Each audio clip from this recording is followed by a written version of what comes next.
Welcome everyone to In the Game, an eMarketer sports marketing podcast. This is a conversation about Clarkonomics, where it goes now and who the next breakout star might be in women's sports. Hello folks, I'm Marcus, and today I'm alongside two folks, both calling New York City home. We have our demographics analyst, Paola Flores-Marquez. Welcome to the show. Hi Marcus, nice to see you again. Hello there. Hello. You too. And principal forecasting writer, Cramer-Flood joins us. Marcus, it's raining in New York, but it is warm and toasty and comfortable in our lovely new eMarketer studio. Yes. So we are good Hello. to go. Shiny and new. All right. Very nice. Very nice. Thank you to the production team for putting that together. Okay.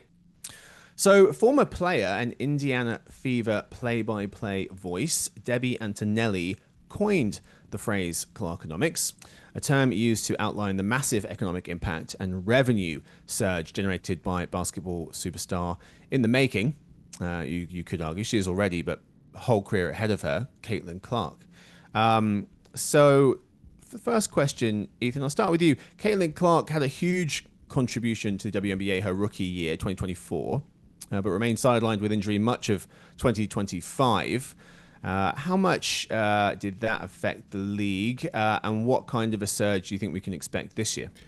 I think it affected the league not at all, which is good news in the short term.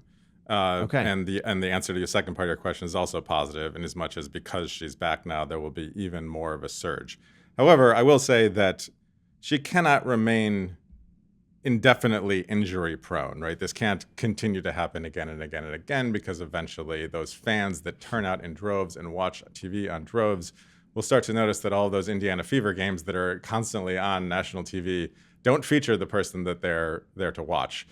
So let's all keep our fingers crossed that she's able to stay healthy and continue on, because when she's in the court, she is a spectacular watch. I mean, it was up in her rookie year was up and down, but she made the All-Star team. She'll be on the national team. She's a great, great player. She's going to get better. The league itself is beyond any one person. The trajectory is just up, up, up. Attendance is great. Ratings are great. The new media deal is great. The new collective bargaining agreement is great. Thank God they got that done so that the season can actually happen. Everything is trending in the right direction. Over time, if she continues to not be available, that will probably have a constraining effect, a detrimental effect as compared to where it could have gone. But so far, I mean, I don't think it mattered all that much at all that she wasn't on the court last year. I think things are still looking really, really good. Yeah, injuries matter more in the WNBA because the season's shorter. And so if you do get an injury that you're out for a month in the NBA or two, it's not that big of a deal. You can come back. In the WNBA, you might miss half the season. More than half. Potentially. Yeah. I was looking into what happens when Caitlin Clark is no longer in versus when she isn't.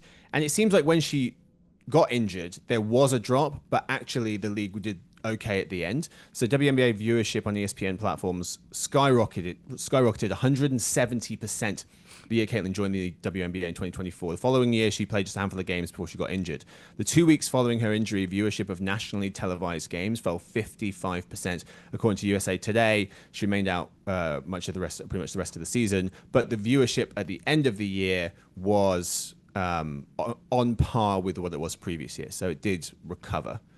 Right, it's still higher than the pre-2024 levels, right? Is my understanding. Yes. So it's still a win. Right around there. Yeah, it's pretty clear that, I mean, the league did not collapse without her. So I wouldn't say, she's more of an accelerant than she is like a necessity. And I think she's unlocked a lot of viewership for people who otherwise would not have been interested. Yeah. It's kind of surprising the league didn't collapse, though, but especially based on this stat I have here. I mean, there's a lot of players who contributed to getting the league to where it is, but this stat here, I think, indicates why it potentially could have kind of caved in on itself. Clark's economic impact on the WNBA. So Ryan Brewer, who's an associate professor of finance at Indiana University, Columbus, an expert on valuations, he calculated that her economic impact on the WNBA was 26.5% of all WNBA economic activity in her 2024 rookie season, including revenue from merchandise, ticket sales, and TV, etc.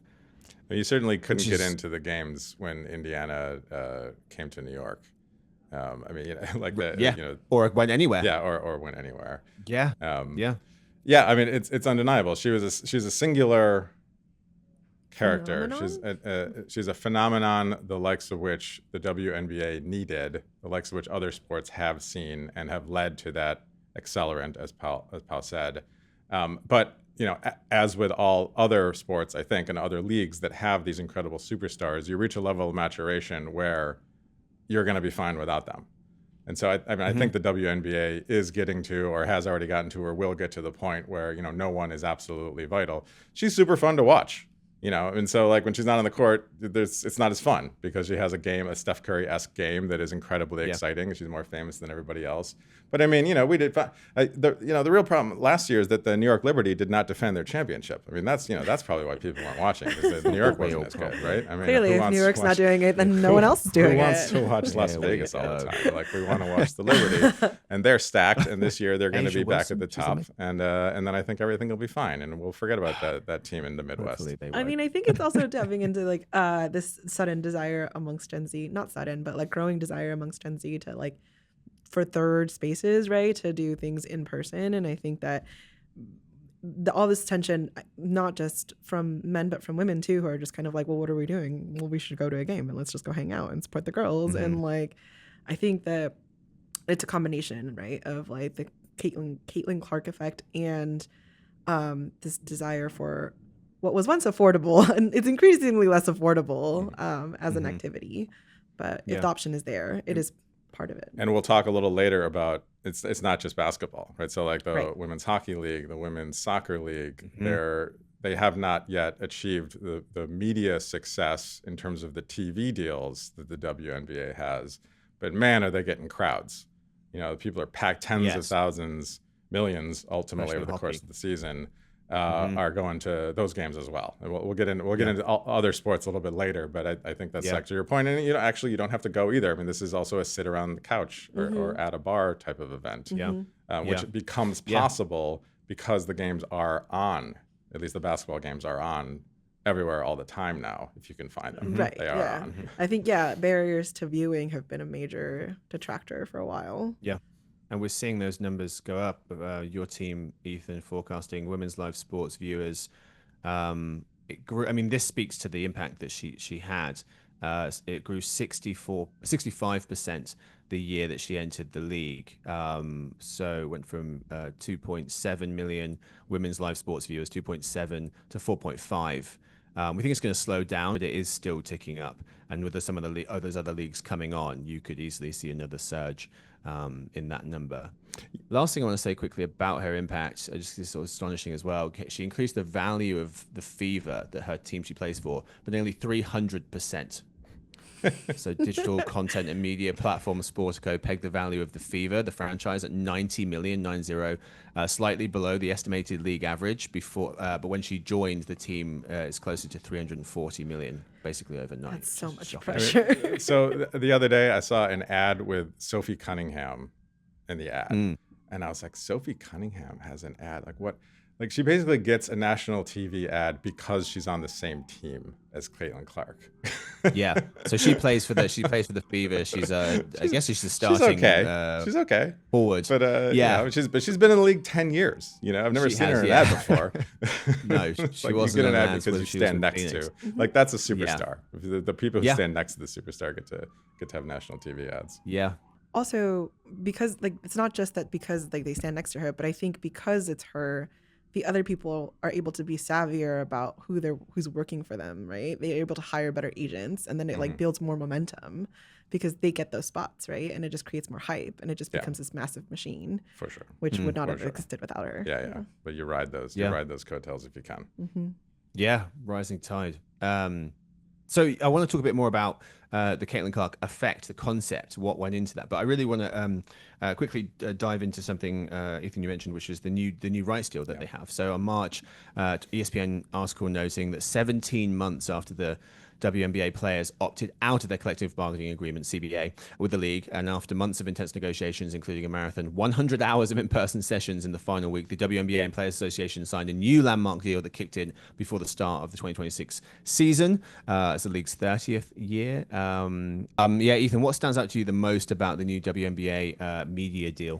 Yeah, the number 216 is what stands out the most. According to the Athletic article in front of me here, quoting from them, the 216 games will be on the equivalent of national TV this year. That's a really big number. So there's 15 teams in the league. They play 44 games a year. Quick math suggests that means well more than half of every WNBA game is going to be on something. I don't know if we use the term national TV anymore because I don't know what TV is anymore.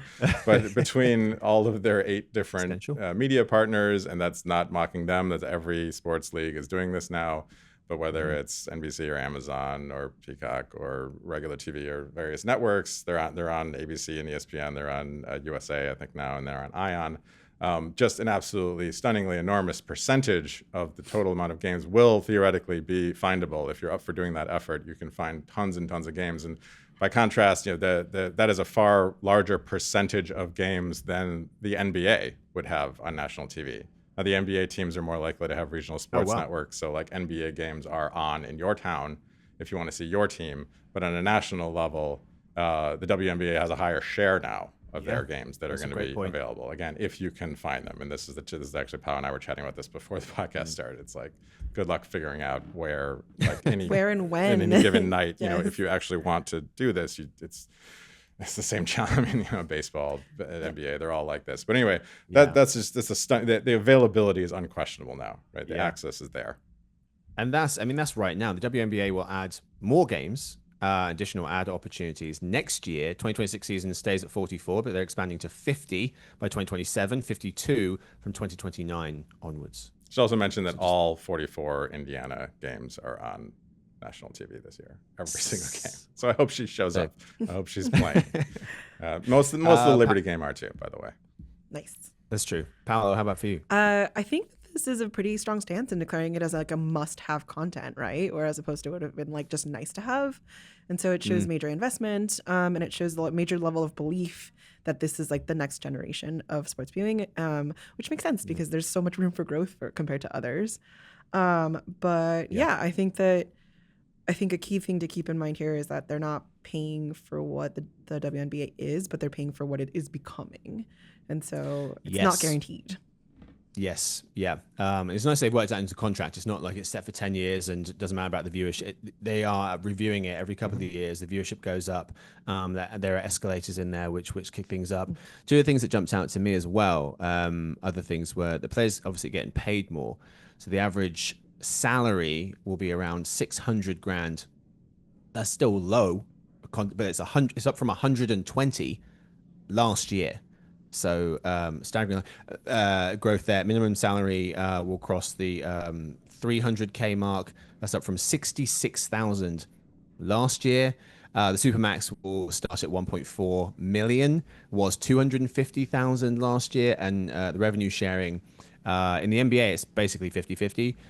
It was 91 to the owners, 9 to the players. It's now 80-20. They were doing it for the love of the game. Improvements across the board, but still a long way to go. The other thing as well I thought was interesting is that they're adding new teams. Yep. It's not just more games every year, but adding new teams. Toronto Tempo and Portland Fire have joined the league for this 2026 season, followed by franchises to come in Cleveland 2028, Detroit 2029, Philadelphia 2030, bringing the league to a record 18 teams. And you can see them adding new teams quite quickly after that because there are a lot of major cities. Went and looked at the major cities that don't have one: Houston, Boston, Miami, Denver, San Diego, Pittsburgh, KC, etc. And the expansion teams also just get absolutely banger attendance. The energy is real. And then you see that in the valuations as well, right? I don't have those numbers in front of me, but it was only maybe 5 years ago that a WNBA expansion team required, a $5 million investment. Then all of a sudden it was $50 million, and now it's like $250 million. And this is all happening over the course of just a few years. So get in while the getting's good. If you're a rich guy right now, now's your chance because pretty soon you're not going to be able to get on this train. Yeah. The Caitlin Clark effect. So there's this phenomenon around just the popularity from this one individual and the effect that they've had on various different elements of life, it seems.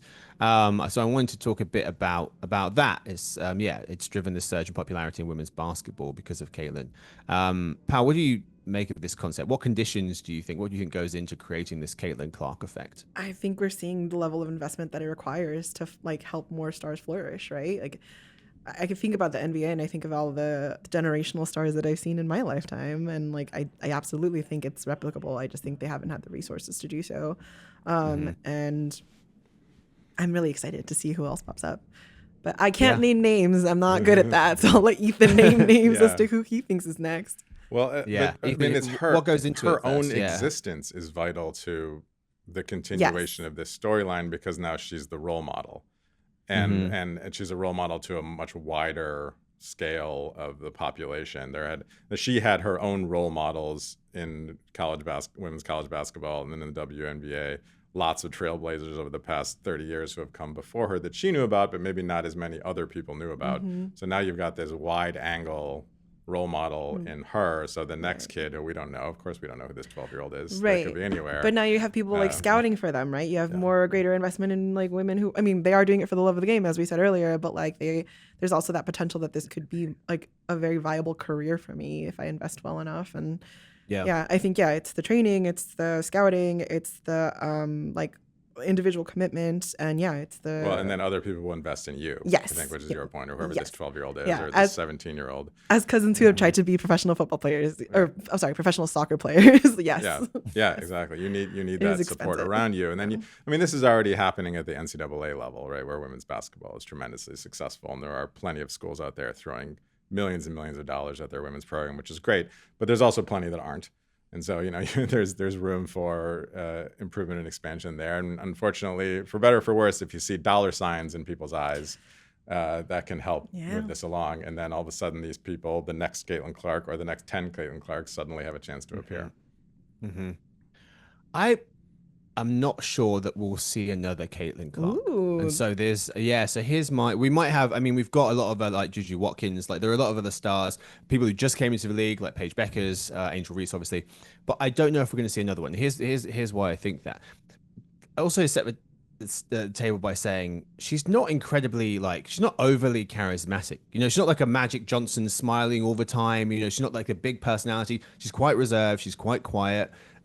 She's not terribly flashy, so it's quite interesting that all of this stuff has kind of happened from quite a normal person. I disagree about the flashy stuff on the court, or maybe you mean in her personal life.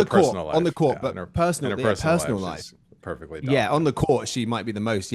But I think there's a few things that have kind of gone into creating this Caitlin Clark effect. One of them is the logo threes. We saw them from Steph Curry, and she's done that. So, we're not going to see someone else do that because we've already seen it. The other thing is she's got the highlight passing of like a LeBron James. She's got the fast-paced play of like a Showtime Lakers. She came into the league with Angel Reese, and there was this rivalry that happened in college, and it's similar to the Magic Bird rivalry that made Lakers and Celtics franchises even more popular than they were. And they would, I mean, Caitlin Clark in college was chasing records, so she was a huge star. She, most career points from a NCAA women's basketball player. Angel Reese left, winning first title for LSU, so huge rivalry there. She's kind of talks trash like a Luka Doncic. Like, she's so many things, players and storylines wrapped up into one person. I don't know if we're going to see that again. And on top of that, the NBA was the WNBA was primed for this to happen. Like, the stage was perfectly set, Marcus, and there's all these different. I said it was raining here, and now apparently it's raining where you are also. I mean, come on. Come on. Yeah, you're so pessimistic about this. I think this is not how sports work. No, I think people have way more eyes on it now, which means that they're paying more attention to these players, which means more opportunities for these things to stand out, and like this confluence of, I don't know, environmental factors. I don't know. It's like if someone you sound like someone in 1986 who's like, we're never going to get another Magic and Bird. This is the peak of the NBA. Meanwhile, Michael Jordan's right there, but we don't know. It's. And LeBron. But I think these players come along once in a blue. I mean, Jordan was the face of the league the whole time. Then you had I mean, you had a bit of Kobe, but then you had LeBron. These people, the generational talents, they only come on once in a while. I think Victor Wembanyama is now so you're that saying person. we won't have another Caitlin Clark in the immediate future? Okay, yes, I agree. I think in the next, not even immediate future. I think in the next 10, 15. Well, it's still her job. She's the next. She's got to be Caitlin Clark for a while. Like, first of all, she does. First of all, she needs to win some more games. She needs to establish her legacy like firmly, but then also that gives her the opportunity to pass it on should she choose, right, to her successor eventually. And I think that continues that. I take your point, Marcus, that like, right, for the next 5 years, I mean, she has to do it. It has to be her. They haven't even, Indiana hasn't been very good. Angel Reese has been, she hasn't won any games at all. The last four, last year they got to the semis. They got to the semis, so last year without her. But the year before that, they were basically 500. But she needs to start playing for championships. And her rivals do too, right? There's not going to be a legendary rivalry with Angel Reese for much longer if she never wins any games either. So like they're totally being outshone by the existing veterans, Liberty, as well as that other team in Las Vegas, and Asia Wilson. We haven't even mentioned the actual best player, right? So all of this will come to fruition much better if she actually starts winning championships, and then we can start to talk about who the next person is going to be. I mean, you're jumping the gun here. Come on. I think there will be a next person. I just don't think we're going to see this type of like we had 4x the number of people who watched the draft that she was in than the year before. The valuation of the team that has gone up 300%. We expect growth in women's live viewerships, live sports to go up 65% the year she came in, and then the kind of almost drop off a cliff the year after. So I think there might be people, but to have this person, and then also to give credit where credit's due for the league was primed for this. You had a 3-time MVP, Asia Wilson, who had led the Las Vegas Aces to back-to-back championships. You had Brittany Griner, who returned back in 2023 from being detained in Russia, so a lot of eyes were on that story. You had rising star Aaliyah Boston coming into the league. You had Sabrina Ionescu competing against Steph Curry in the first NBA versus WNBA three-point competition. So I just think there are a confluence of factors which it was going to be hard to replicate to see that level of ascendance for one person. But maybe it will be replicable, and maybe it will be in other sports. I want to talk about that for a second. Ethan, what's next? Is this replicable? What will be in a different sport? What will be the next breakout women's sport or star? Yeah, that was a challenging. You fed us that question before we started, and that was a challenging one because of. So I mean, the answer I should give is someone like Trinity Rodman playing, women's soccer. That would be the sort of conventional wisdom, right? She's such a generational talent that they literally changed the rules of the pay structure to prevent her from going over to Europe. So you can't get any more evidence than that. The entire league shifts around you because you are so unique. So she would be the answer. But of course, the challenge is that in this country, soccer has a harder time. The WNBA is in the best possible position for this kind of thing to happen because we love our basketball here. We love our men's football, NFL football even more. That's not a sport where there's a competitive league with women yet, but basketball is going to have an advantage. So you've got this tremendous success is already happening with the Women's Hockey League. Women's Soccer League already has succeeded, right? They've already proved to be sustainable. They're on that same expansion level that basketball is. They're signing new media deals. They're getting expansion teams.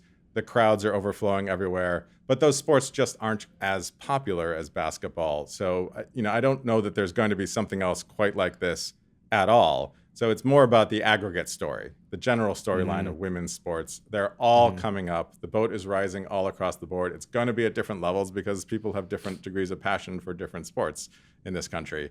And the Women's Soccer League had problems because it was doing so well, and there's all this talent, and the players are leaving for Europe. It's the reverse of what happens in basketball, where the best basketball players in Europe leave and come here. Our best soccer players just leave. So that makes it hard for the local league to ever sort of really make that leap. But they're doing it. I mean, the money's there, the media deals are there, it's on TV. It's just a slightly lower level than what the WNBA is at, but the growth is monumental. Yeah. Paola, before I jump in, did you want to pass? Okay. All right, cool. So I've got one as well. I think that's a great one. Trinity Rodman is a fantastic one. I don't know a lot about her, but doing some research, learned a bit more recently. The other one I had was the new Women's Ice Hockey League. Yeah. So the PWHL, Professional Women's Hockey League, launched in 2024, started at 6 teams. It's already expanded to 8. And a few reasons I think this could be one to watch. One, it's backed by Mark Walter. So he's the billionaire who owns the LA Dodgers team, majority owner in the Lakers NBA team. He's an investor in Chelsea Soccer Club, WNBA team, LA Sparks. So $7 billion, lots of money. I think that's one driving factor. Number two, they're kind of riding the recent wave of interest in women's ice hockey from the 2026 Winter Olympics in Milan, where the US defeated Canada 2-1 in overtime to win the gold medal. Number three, please. I'm sorry. Tell me. Heated rivalry. Heated rivalry. You can't tell me there isn't something in there that boosted interest in hockey. Not actually featuring women's hockey players. Listen, perhaps quite a few as viewers. you said, a rising tide. Yeah. No, that's a really good point. Drive to Survive, shows that are on about a sport can, at the time, if your sport's surging, it can really help. So I think that's a great point. They just surpassed. So Ethan kind of referenced this earlier in terms of people like attendance. It really they just surpassed the hockey, women's hockey, 1 million single season attendees for the first time. And like I said, this started a couple of years ago.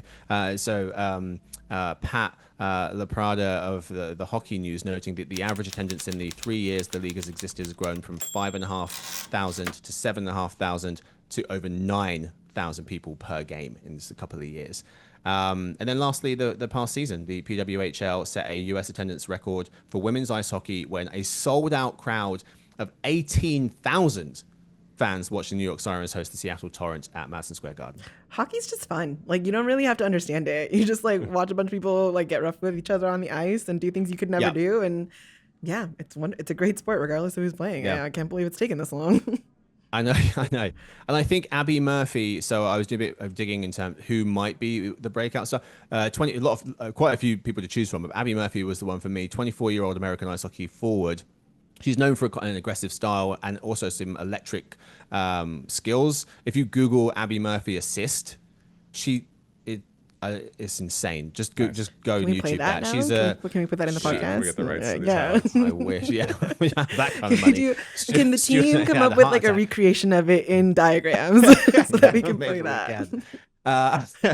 Lance, John, if you could get on that. So she's been a star forward for the University of Minnesota. She's already a 2026 Olympic gold medalist, 2022 Olympic silver medalist, 2-time IIHF World Championship gold medalist with Team USA, and she's going to, I think, enter the draft for the Women's Hockey League this year. So I think Abby Murphy could be one to watch. I mean, they haven't figured out the magic that every league needs to figure out, which is that the New York Sirens need to be better. They're like at the bottom of the league every time I check. So until they get good, I don't see why anyone would pay attention. No, just kidding. I want to go to a Sirens game. But are the tickets still cheap? They probably are. All right. Well, there you go. Let's end with this, gang. So talks a lot about the growth of just women's sports in general. So Paola, I'll start with you. How are marketers capitalizing, or should they be capitalizing on the surge in popularity in women's sports? And how do they make sure they don't get left behind? I think part of it is you have to understand that the way in which younger generations consume media has changed so drastically. I think that it's not, people keep repeating and saying that younger generations don't want to watch sports. There's less interest, blah, blah, blah. That's not true. People have the same amount of interest in sports, but they're not consuming it in the same way that previous generations did, which means that they're probably not sitting down and watching the entire game. They're consuming it in bite-sized pieces. And so you kind of have to understand that the packaging comes that way and that the game is going to be interpreted that way. And you have to lean into that. Yeah, that's a great point. Yeah. The highlights part. That's another reason I thought the Caitlin had kind of taken off is a lot of her play, her style of play lends itself very well to highlights, which is shown on social media, on Sports Center, things like that. And people are just watching the games differently. Yeah, and I think that you can't underplay the value of the social aspect of it as well, right? Like people want to be in the know when something exciting is happening. And I mean, we joked about heated rivalry, but like I got more content on women's hockey because I was getting hockey stuff in general because I was looking at clips of the show. So like, nice. You can use the algorithm to your advantage when it comes to things like that. Lean into it, right? I think, that balance between like pop culture and socialization and wanting to be in the know, and then just people's attention spans are just so much smaller. So just be aware of that. Yeah. Great points. Ethan, how about for you? I mean, to me, it's like this is new content. It's either new content or newly popular content where there's an opportunity to get in either at the ground floor or relatively close to the ground floor on a ship that is rising incredibly quickly. So, I mean, it's almost too late with Caitlin Clark, right? You can't afford her in your ad. But there are plenty of other up-and-coming rising stars or existing stars in the WNBA that you can afford. But there's also these entire other leagues, right? I mean, the soccer league has new and creative media deals. There are entirely new streaming. The hockey league streams its games on YouTube. And the soccer league has its own streaming app. I saw an article that you mentioned Portland was one of the expansion teams for the WNBA. There's an entirely new TV network, women's sports-centric, traditional TV over-the-air broadcast network in Portland, combining the soccer team's games and the WNBA team's games. This is all this creative new space, right? If you can, there's an opportunity here to get in with this that would be very challenging otherwise. And you can take a look at the growth. You can take a look at our forecast for women's sports viewership, but you can take a look at basically any other forecast in the world, and you're just going to see these lines going straight up. So it seems to me that now is the time to form those relationships while you can, before you can't afford it anymore. What I'm also hearing is that so much of it is so fragmented, and we were talking about this earlier about how people don't get their news in the same way. They don't get their information in the same way anymore. And so whoever can fill that gap where they can sort of create whatever the new version of a TV guide is for sports and like where to find it and when to find it, like is going to benefit incredibly from that. So we all need that help. There's a free idea for you, for all our listeners. This is why you should tune in. I'm trying to be, I want to be a good Liberty fan, but I know their games are on somewhere, but I miss them a lot because I don't know where the games are. Yeah. I mean, we're all in the same position. It's a great point. Those are all great points. The two that I had are basically the ones that you had. One, get involved now because it's going to get more expensive, a sponsorship that is, very quickly. And then the second one was touching on what Paola was saying about the social media part of it, building campaigns around athletes, not just the teams.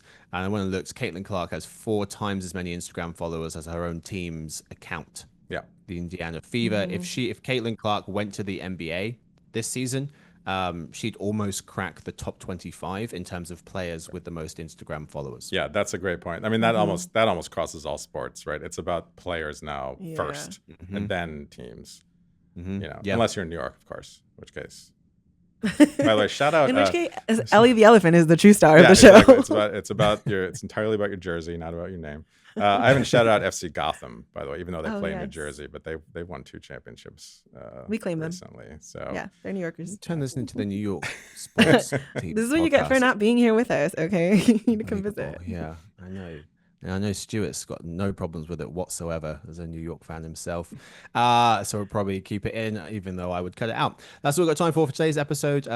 Next, we'll hopefully see you for in the game next month. Thank you so much to Lance, I think Michael, Luigi, Michael wasn't there, John, Stuart, who runs the team, the whole production crew helping us out with this one. Thanks, of course, to my guests. Thank you to Paola. Thank you so much. This was so much more fun than I thought it would be.